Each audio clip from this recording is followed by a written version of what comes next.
Olá pessoal, bom dia. Quem fala com vocês é o professor Marcos, tudo bem? Estou trazendo aqui então a correção do módulo 24 de Ciências Sociais, tá? A ética orientada pela noção de dever, ok? Vamos então aí ao exercício. Questão de número 1. O filósofo Immanuel Kant diferencia imperativos categóricos e imperativos hipotéticos. Explique esses conceitos. Bom, os imperativos categóricos são leis morais racionalmente identificadas, que devem ser respeitadas e seguidas racionalmente a respeito de circunstâncias específicas. Os imperativos hipotéticos são condicionados por objetivos e não apresentam valor moral em si mesmos, ok? Os imperativos categóricos são leis morais racionalmente identificadas que devem ser respeitadas e seguidas racionalmente, tá, a respeito de circunstâncias específicas. Os imperativos hipotéticos são condicionados por objetivos e não apresentam valor moral em si mesmos. Ok? Indo agora para o exercício 2, uma questão de múltipla escolha. Tá? Immanuel Kant define a boa vontade como: bom, pessoal, para o Kant, tá? A boa vontade é a disposição racional, tá? De agir por dever, sem a intercorrência, na verdade, de inclinações e sentimentos. Então, o nosso gabarito aqui é a letra A, tá certo? A disposição racional de agir por dever. Immanuel Kant define a boa vontade como a disposição racional de agir por dever. Ok? Indo agora para a questão de número 3, outra questão de múltipla escolha, tá bom? Para Kant, tá? As ações verdadeiramente morais são aquelas realizadas. Olha, então as ações verdadeiramente morais, de acordo com Kant, tá?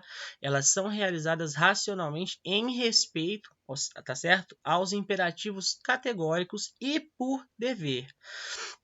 Diferentemente do que a gente viu lá no módulo anterior, né, a respeito daquela questão relacionada, né, do utilitarismo com os sentimentos. Então, para Kant, as ações verdadeiramente morais são aquelas realizadas por dever. O nosso gabarito é a letra D de dado, ok?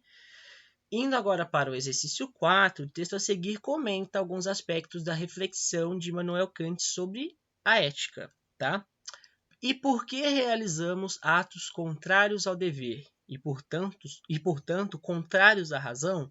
Kant dirá que é porque a nossa vontade é também afetada pelas inclinações, que são os desejos, as paixões, os medos, e não apenas pela razão.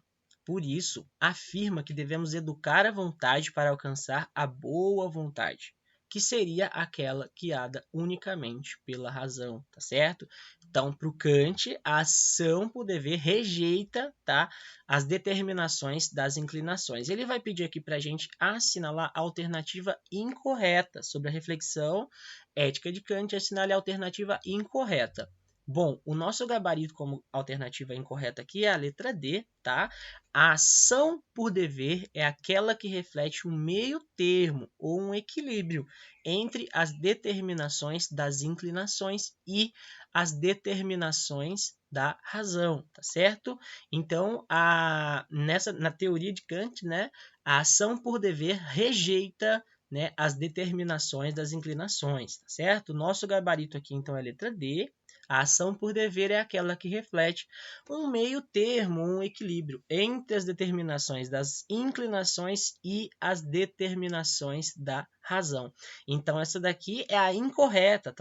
Tá vendo que ele coloca, né, que é um meio termo, né, ou um equilíbrio entre as determinações das inclinações e as determinações da razão.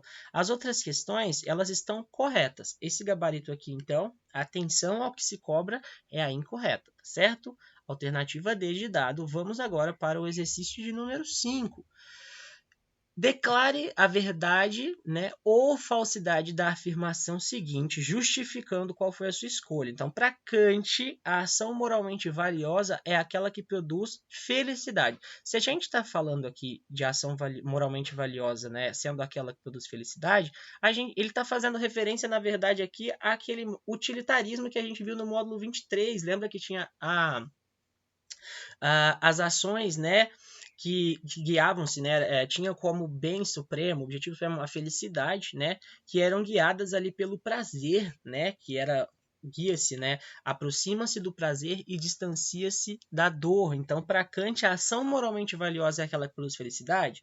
Não, a afirmação é falsa. Segundo Kant, não há relação alguma entre moral e felicidade, diferentemente do que a gente viu no utilitarismo.